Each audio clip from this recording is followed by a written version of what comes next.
Ladies and gentlemen, I'm sure you'll agree that annualized sequels are pretty much part and parcel of gaming nowadays. You've got Call of Duties, you've got the sports games, and so on and so forth, and we're all used to them. However, Sony's Shuhei Yoshida doesn't actually like them, which may come as a bit of a surprise to you, and I'm sure, well, those words aren't exactly going down well, let's say EA or Ubisoft. But Shuhei Yoshida was recently at a panel, speaking at a panel at the DICE Summit 2015, which of course took place last week. And IGN were actually in attendance and reported some of these quotes. So according to Shuhei Yoshida, sequels previously didn't really have the reputation that they did now in terms of actually being really solid earners. And a lot of the time they were previously seen as, I guess you could say, wasted expenses, as they typically didn't really generate good ROI, return on investment, in the same way as the original games did.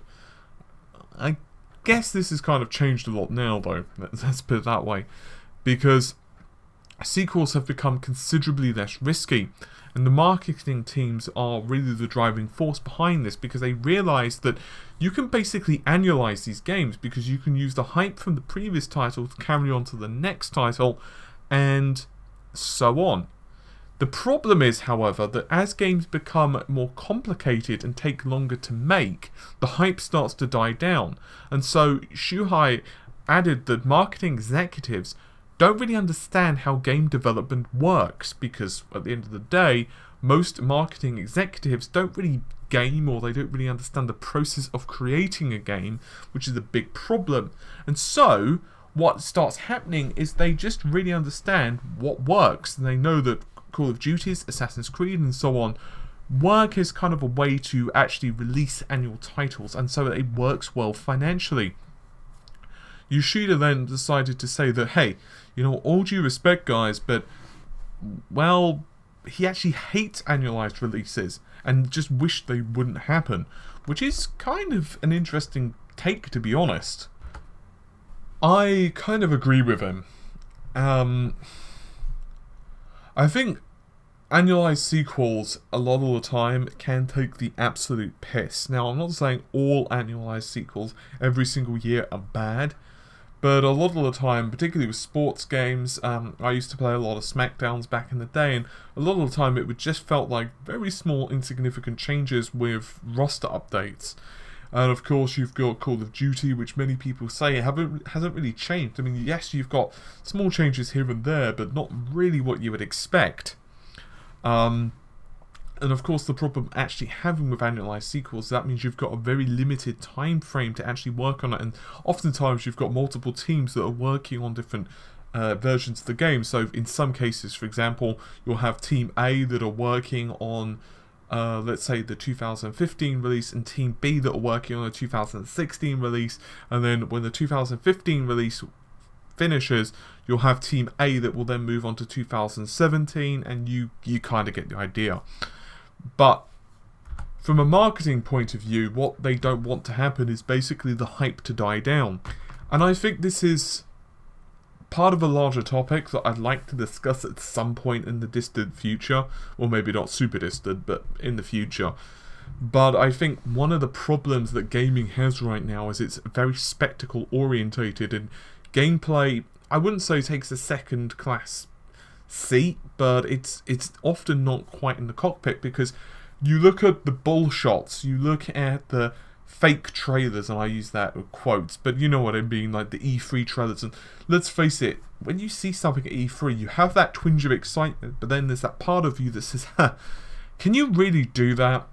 Does it really look like that? Does it really play that smoothly? And so on and so forth. And this is kind of the problem with annualized sequels. It feeds in almost to a much larger set of issues, at least in my personal opinion.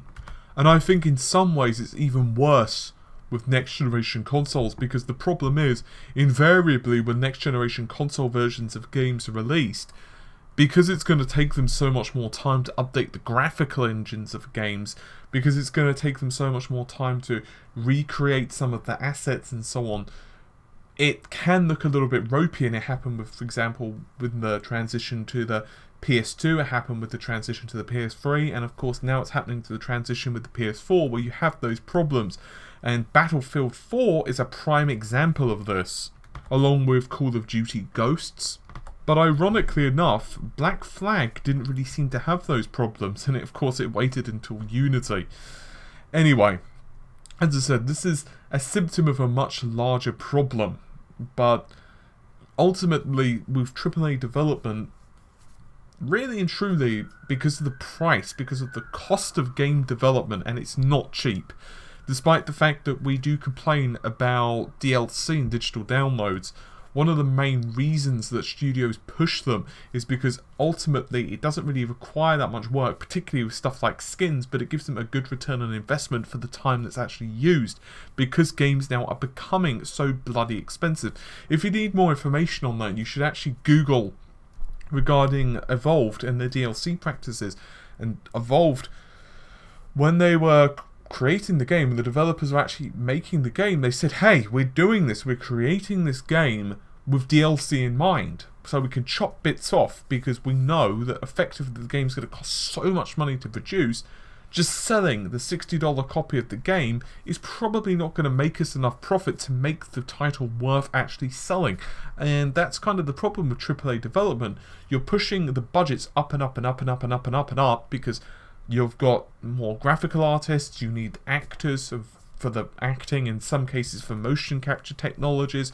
You've got to have, of course, the artists, you've got to have the engine programmers, you've got to have the bug testers, the sound, blah blah blah. And sometimes, of course, you've got to license your own engine, or you've got to either build your own engine or license the engine, as well as maybe various other bits and pieces, for example, Havoc engine or whatever. And those all add to the cost, and for a large, massive title, that can mean that the game costs a hell of a lot of money, and that's why, at the end of the day, analyzed sequels are around, because effectively they're pretty much a cash cow. Anyway, I'm going to get going.